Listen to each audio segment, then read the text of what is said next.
After the death of Moses, the servant of the Lord said to Joshua, son of Nun, Moses' aide, Moses, my servant, is dead. Now then, you and all these people get ready to cross the Jordan River into the land I'm about to give to them. To the Israelites, I will give you every place where you set your foot, as I promised Moses. Your territory will extend from the desert to Lebanon, from the great river, the Euphrates, don't know how to say that, all the country to the Mediterranean Sea in the west. No one will be able to stand against you all the days of your life. As I was with Moses, so I will be with you. I will never leave you nor forsake you.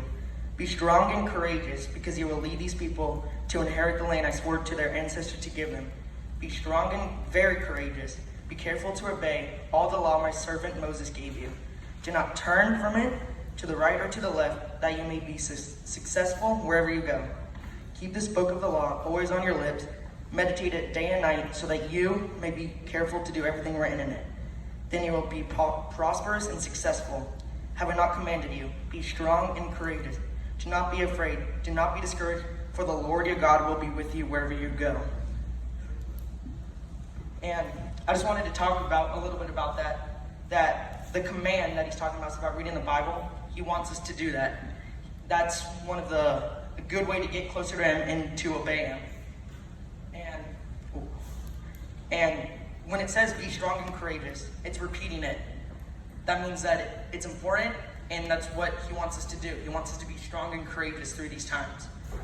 And again, like reading the Bible, it's important and can help us get closer to God and be obedient. And I think the be strong and courageous, because he's trusting God. When he's saying to take the people, Moses it's that trust, you know? Moses has to trust God that he has this plan for him. And I think in everyone's mind, trust is like very hard for people. It can be hard to fully trust someone. So I wanted to do a little poll, I wanted to do some research. And one out of three Americans can be trusted. That's crazy, I think. It's 1 out of 3. That's pretty small. That's pretty much saying that I can't be trusted, Mikey can't be trusted, but Caleb can. That's it, just 1 out of 3. So I wanted to do a little bit more, like dig her down. There's 1.42 million people that live in San Diego. That's only 470,000 people that can be trusted.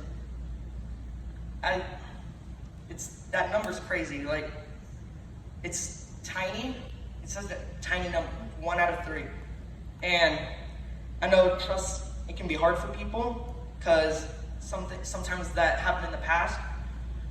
For example, when I was 5, my dad had an affair with my mom, and that's like really hard for me because he moved to LA and he would promise me that he would come, and when I was a kid I would play baseball and he would say, I'm coming to your games, I'm gonna come, and then he just wouldn't show up.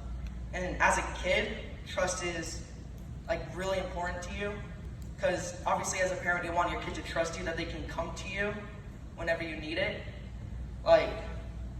So it was just that little thing, just like the trust. I don't really know what to trust him because it's kind of hard.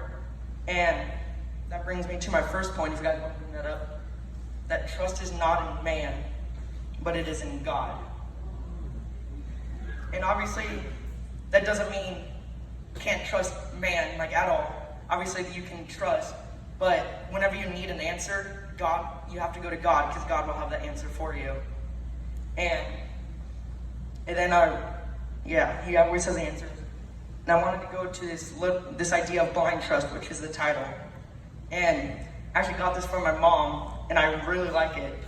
So a little example is we're in our room, a dark room, and there's on one side we have us, and the other side we have God. And we can't see him, you can't even see the hand in front of your face. And God's giving us examples, to take steps. He's telling us to take steps forward to get to him, and we have to obey him. And it's that idea that you don't know, it's that trust, we don't really know what we have to trust him that we will get to him, just like in life. We obviously can't see God. He's in heaven. But he's giving these steps in our life to get closer to him and obey him. And this is used through our life when we go through these hard times. Obviously, like, everyone struggles with every thing.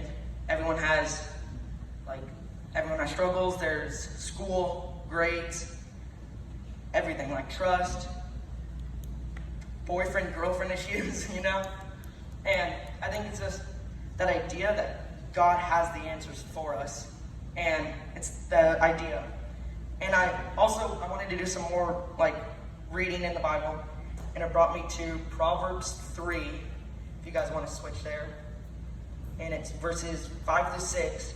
It's saying, trust in the Lord with all your heart and not lean on your own understanding. In all your ways submit to him, and he will make your paths straight. And I just want to focus on that. Lean not on your own understanding. It's pretty much, he's saying, we do not have the answers here on earth. God has the answers. We need to pray to him, or read the Bible, or just do anything, because he has the answers for us. And I just wanted to and then it goes to my second point, if you guys want to put that up. We will face overwhelming challenges, but we have to trust God will have the answers for us, which is kind of what I've been saying throughout this. But I think it's just really, really, really important for us to get that, just that trust.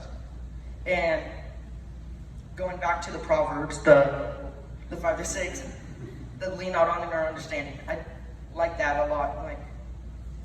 We obviously want to use our own mind. I have the answer. I know what to do. I know what's best for me.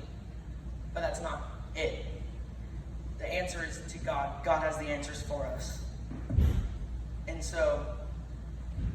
And I just wanted to say that I think it's awesome to know that we have the comfort of knowing that we have someone to go to when we need it. We have that someone that can trust us. He's going to be there for us. He won't, he's obviously not going to tell other people up in heaven, about our struggles. It's that trust. And going back to the Joshua, the be strong and courageous. And some things on how to be very strong and courageous is doing the little things in life. Make small decisions every day that pushes us towards God, which is that obedience. And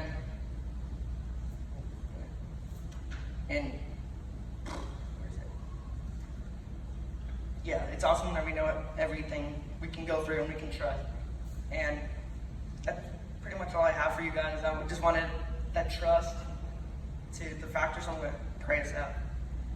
Dear God, I just pray that people can know I can trust you, and that people know that they can come to you to have the answers, God.